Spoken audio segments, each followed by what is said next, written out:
Bonjour à toutes et à tous et bienvenue dans GM. Alors comme tous les lundis matins, je vais vous donner une petite définition ou un sujet de réflexion pour la semaine en espérant que ça vous soit utile.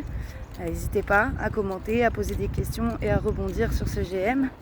J'espère que vous avez passé un bon week-end et que la semaine sera profitable pour vous tous. Alors la dernière fois j'avais fait un sondage en fait pour savoir sur quel sujet vous vouliez que je fasse les GM et la semaine dernière c'était sur l'identité numérique, mais en fait un autre sujet était arrivé quasi à égalité, ce serait une définition du mot tokenisation. Alors je sais qu'on en entend beaucoup parler en ce moment dans le Web3, dans tout ce qui est crypto, on entend la mer. Mais en fait, moi je connaissais déjà ce terme dans un autre, alors c'est toujours de l'informatique, mais sous une autre définition. Donc je voulais vous en parler.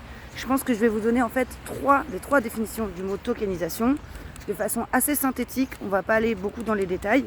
Et ensuite, vous irez faire vos recherches. Et de toute façon, mercredi, on fait un live. L'émission live portera sur les levées de fonds en crypto-monnaie. Et donc, on aura l'occasion de parler de pas mal de différents tokens et de différentes façons de tokeniser différentes choses. Donc voilà, on va voir énormément de choses mercredi.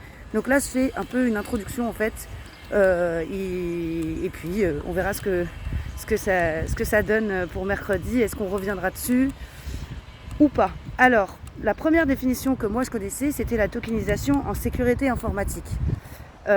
Pourquoi? Eh bien parce qu'en fait, en sécurité informatique, on utilise déjà ce terme pour l'idée de remplacer des données sensibles par une représentation de cette donnée sensible, un token qui, lorsqu'il n'opère pas dans le système dans lequel les gens ont les clés pour dévoiler ce qu'il est, eh bien, personne ne peut savoir ce que c'est. Donc en fait, par exemple, les systèmes de paiement, Visa, PayPal, etc., tokenisent vos données bancaires. Par exemple, lorsque vous inscrivez votre carte sur un site comme Amazon et que voilà, vous n'avez pas besoin de la re-rentrer à chaque fois, eh bien en fait, il y a un processus de tokenisation.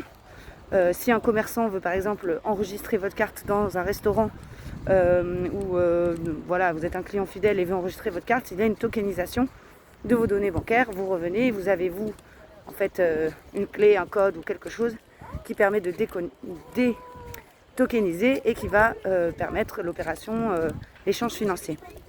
Donc ça c'est la première définition. Elle est importante parce que je trouve elle donne un sens quand même à la suite de ce qu'on connaît en termes de tokenisation. La suite, c'est ce qui s'est passé depuis quelques années avec l'émergence de plusieurs blockchains. Un bitcoin ne peut être échangé en tant que tel que sur le réseau Bitcoin. Donc, pour pouvoir l'échanger par exemple sur la blockchain d'Ethereum ou sur la blockchain de Binance, on doit le tokeniser. Donc en fait, on le wrap en anglais, donc on l'emballe.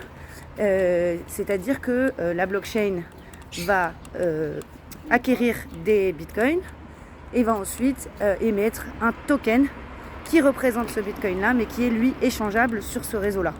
Et donc pour ça, on utilise par exemple ce qu'on appelle un bridge, un pont, pour permettre cette tokenisation et donc des échanges de Bitcoin sur d'autres blockchains que Bitcoin. Et ça s'applique à énormément de différentes monnaies qui circulent sur les blockchains. Et donc c'est une autre définition de la tokenisation. Enfin, c'est le même procédé, hein, mais finalement pour une autre utilité. Et ça ouvre encore d'autres possibilités qui commencent à apparaître. Bon, ça commence à apparaître, ça fait quelques années. C'est la tokenisation d'actifs numériques. Je sais que ce qui fait le buzz, c'est la tokenisation immobilière, c'est-à-dire de représenter une partie d'un appartement, de la possession d'un appartement, avec un token qui, lui, circule et peut être échangé partout sur Internet, 24 heures sur 24. Donc ça, c'est la tokenisation immobilière, mais en fait, ça fonctionne aussi avec les actions d'une entreprise Et donc à ce moment-là, on parle de Security Token Offering. Donc, par exemple, moi, je peux lever des fonds en tokenisant les actions de mon entreprise. Et ensuite, vous pouvez donc les échanger sur des échanges. Et en fait, on se passe de pas mal d'opérations administratives qui peuvent être lourdes et qui prennent du temps. Et ça permet aussi de diviser la valeur de beaucoup de choses, enfin de la fractionner, de sorte que plus de personnes puissent venir participer à mon projet, plutôt m'aider. Et donc ça va donner lieu à une sorte de crowdfunding derrière, ou en tout cas à un partage plus accessible que ce qu'on connaît dans le monde des actions du système financier traditionnel. Donc voilà pour ces 3 définitions. Et puis on ira beaucoup plus en détail donc sur la 3e mercredi. Soyez nombreux à 11h sur LinkedIn et en diffusion simultanée sur YouTube. Alors ça sera pas toujours, le GM ne sera pas toujours une introduction du live du mercredi. Mais là je trouvais que c'était pertinent et puis en plus c'était demandé. Donc voilà, j'espère que ça vous a plu. Je vous laisse commenter, liker, partager. Et puis à mercredi.